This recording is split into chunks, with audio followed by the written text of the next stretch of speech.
Welcome to my CCNT study guide. This is chapter 3. It's a basic overview of TCP/IP and its services. Here we're looking at the operation of a data network, and we're slowly getting into the IP addressing portion. So the DoD and the OSI model, or TCP/IP model, all depending on how you're looking at it, consists of these common layers. OSI is a 7-layer reference model, starting from the top, which is layer 7, application, session, presentation, transport network, data link, physical, while the DoD/TCP/IP model is pretty much the same damn thing, just different names, but performs different tasks. But the important thing here is what's happening at each layer, what protocols are operating. So at the process/application layer, the layers 7, 6, and 5, we're dealing with things like Telnet, FTP, SMTP, network file shares, SNMP. These are things that are specific to applications. While our layer 4, our host-to-host or transport layer, depending on what reference model you're looking at, is going to be our connection-oriented, connectionless-oriented TCP/UDP. With layer 3, or the internet layer, being things like IP addressing, ICMP, ARP, and reverse ARP. And lastly, the bottom layer, network access, or data link and physical, is going to actually be our wired technology, our physical technologies like Ethernet, fast Ethernet, gigabit, 10 gigabit, MPLS, PPP, frame relay, things like that. So let's look at Telnet. Telnet is one of the first things at our application layer, and it was one of the first internet standards developed in 1969. It's basically so that you can send and receive terminal commands. Everything is sent via plain text. Because everything was sent in plain text, there were some issues there, so that led to the development of SSH, or secured shell. That way, again, instead of having everything sent over clear text, we could have it all encrypted instead. Another common one is FTP, and that is for file transfers between one node and a server. But I mean, this is more of a structured file transfer.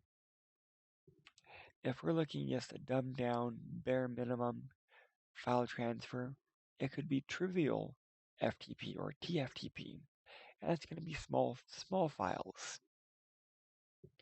If we're looking at network management, it could be something like SNMP, or Simple Network Management Protocol. That way you can actually configure devices based off of that SNMP string. Another common one is HTTP and HTTPS. That's going to be basic web traffic and secured web traffic, or Hypertext Transfer Protocol, HTTP, or Hypertext Transfer Protocol Secured, or over SSL for HTTPS. But again, that's where you can request a web service from a web server, and it will respond. Next is time, NTP, or Network Time Protocol, and that allows you to synchronize the time on devices. We'll have an NTP server, and we'll have an NTP client. Next will be DNS. That's going to be our domain name service, and it resolves host names. Specifically, it's looking for domain names to IP. Like if you go to pinggoogle.com, it should resolve google.com to its IP address. So if you bring up a web browser and type http://google.com, first step that happens is it will translate google.com to a IP address, and then will request that specific resource from that domain. Next will be DHCP. That's a 4-step process. The new host comes online. It will send a broadcast through a DHCP discovery. The server will respond with a unicast, a DHCP offer. So the client will get the offer and then make the formal request, again, via broadcast. And finally, the server says, fine, here's your address, and here's an acknowledgement that you received that appropriate address. If we're looking at our host-to-host or network layers, we could be looking at the TCP/UDP segment headers. This is going to be things like, because this one's TCP, it's going to have a sequence and an acknowledgement number. It will also have a window size, source and destination, and then a data portion. UDP is very similar to TCP, but you'll notice it's a simplified header, no sequence, no acknowledgement, because UDP is connectionless oriented, meaning best effort. Going down to layer 3, we have a layer 3 header, and you'll notice this header is more complex. It's going to have things like source IP, destination IP, protocols, fragments, total length, priority or QoS, identifier, TTL, as well as data. That data is actually going to be a layer 4 PDU, that segment, and this IP header will be attached to it. Let's go and talk about ICMP.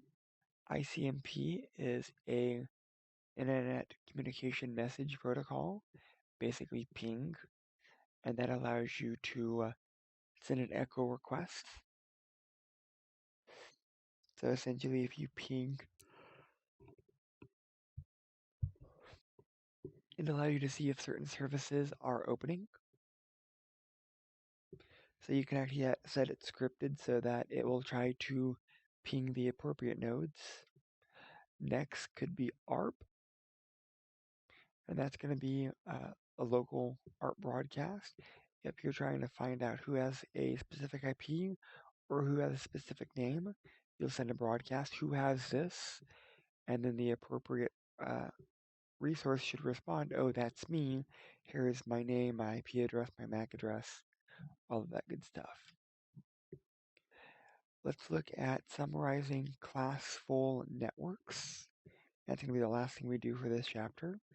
If we're looking at a Class A network, that tells us that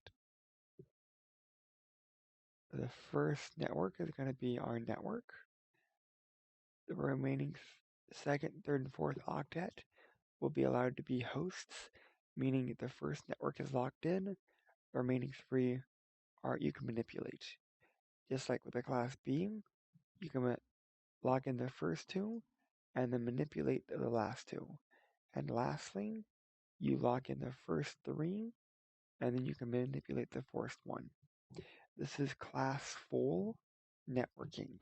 We got to be careful because later on we're going to talk about classless. Review the end of the chapter questions and let me know if you have questions.